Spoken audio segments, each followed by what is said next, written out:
Everyone, you are welcome my YouTube channel. Myself, Mr. Vivek Singh, and how are you? I hope you are good. Today start a most interesting chapters light.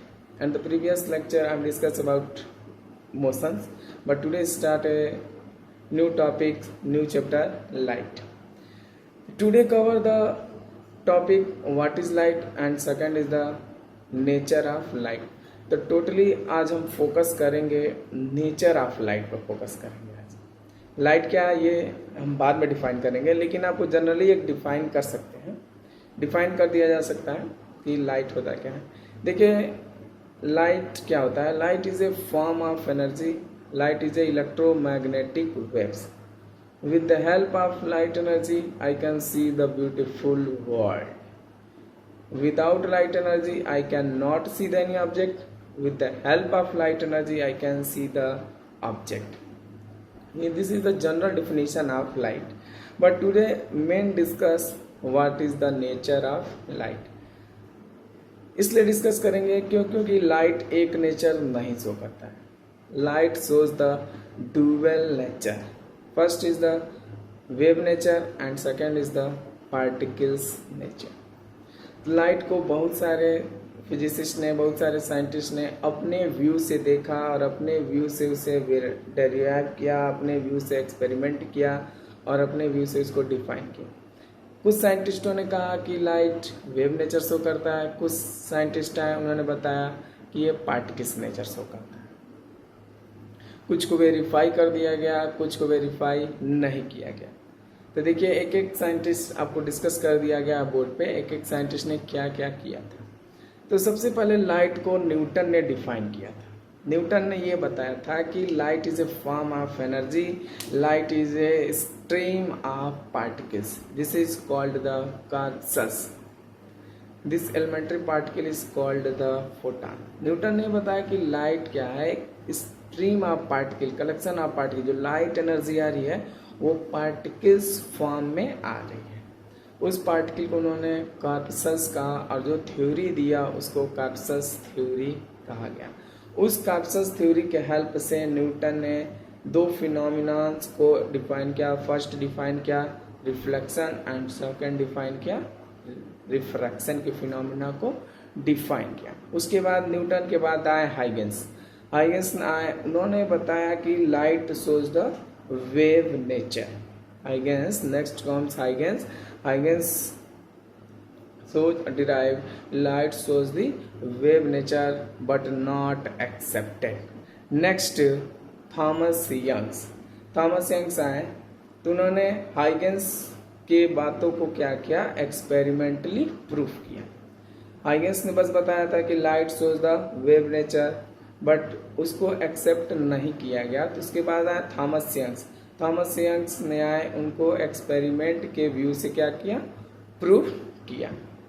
उसके बाद Thomas Young's के बाद आए Maxwell. आए Maxwell ने ये बताया, देखिए उन्होंने डिस्कस किया गया कि मैक्सवेल ने बताया proposed that light was a form of high frequency electromagnetic waves. तो उनके बातों को हर्ट्ज, हेनरिक हर्ट्ज ने आया तो मैक्सवेल के बातों को उन्होंने एक्सपेरिमेंटली प्रूफ किया. मीन्स आप ये कह सकते हैं हाइगेंस ने थ्योरी दिया, एक्सपेरिमेंट से उन्होंने नहीं प्रूफ किया. थॉमस यंग्स ने उनको एक्सपेरिमेंटली प्रूफ किया. उसके बाद मैक्सवेल आया तो उन्होंने अपनी बात रखी, उनके बातों को हर्ट्ज ने क्या किया, एक्सपेरिमेंटली प्रूफ किया. लास्ट में सबसे आए अल्बर्ट आइंस्टीन. अल्बर्ट आइंस्टीन ने क्या किया, कॉर्पस थ्योरी के हेल्प से उन्होंने एक फिनोमिना एक्सपेरिमेंट किया, फोटो इलेक्ट्रिक इफेक्ट. उस फोटो इलेक्ट्रिक इफेक्ट के हेल्प से बताया कि light shows the particles nature but light shows the wave nature. यानी लाइट कुछ फिनोमिना में वेव नेचर शो करती है, कुछ फिनोमिना में पार्टिकल्स नेचर शो करती है. तब देखिए क्या हो गया कि वेव नेचर और पार्टिकल्स नेचर में सारी लोग क्या थे, कंफ्यूज थे कि कब वेव नेचर होगा, कब पार्टिकल्स नेचर होगा. तो देखिए आपको इस चैप्टर में कुछ हम लोग डिस्कस करेंगे टॉपिक पर, जैसे reflection, refraction, interference, diffraction, polarisation. तो जब लाइट रिफ्लेक्शन और रिफ्रैक्शन की फिनोमिना को फॉलो करेगा तो उस टाइम हम बोलेंगे light shows the particles nature.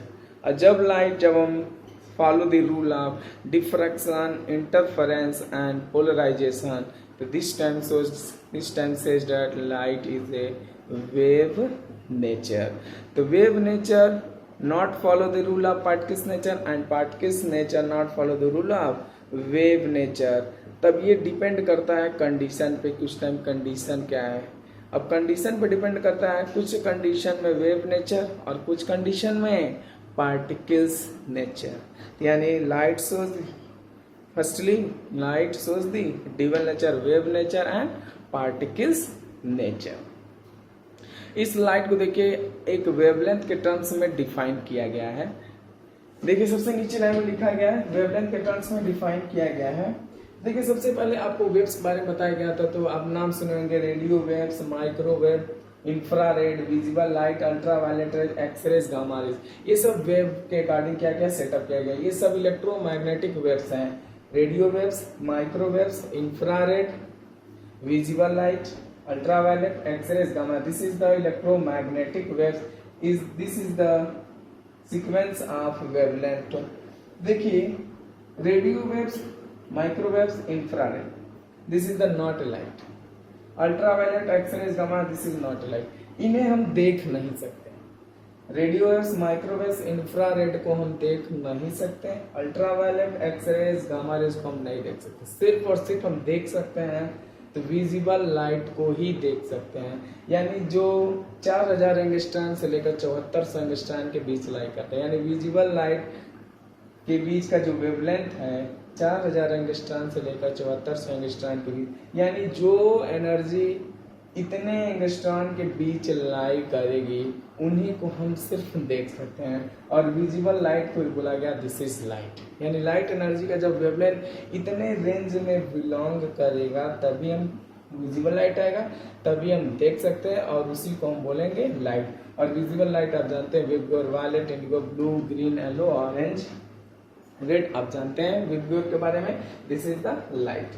अब आप बता इजी वे से डिफाइन कर सकते हैं, light is a form of energy. Light is needed to see things around us. This is the definition of light and nature of light.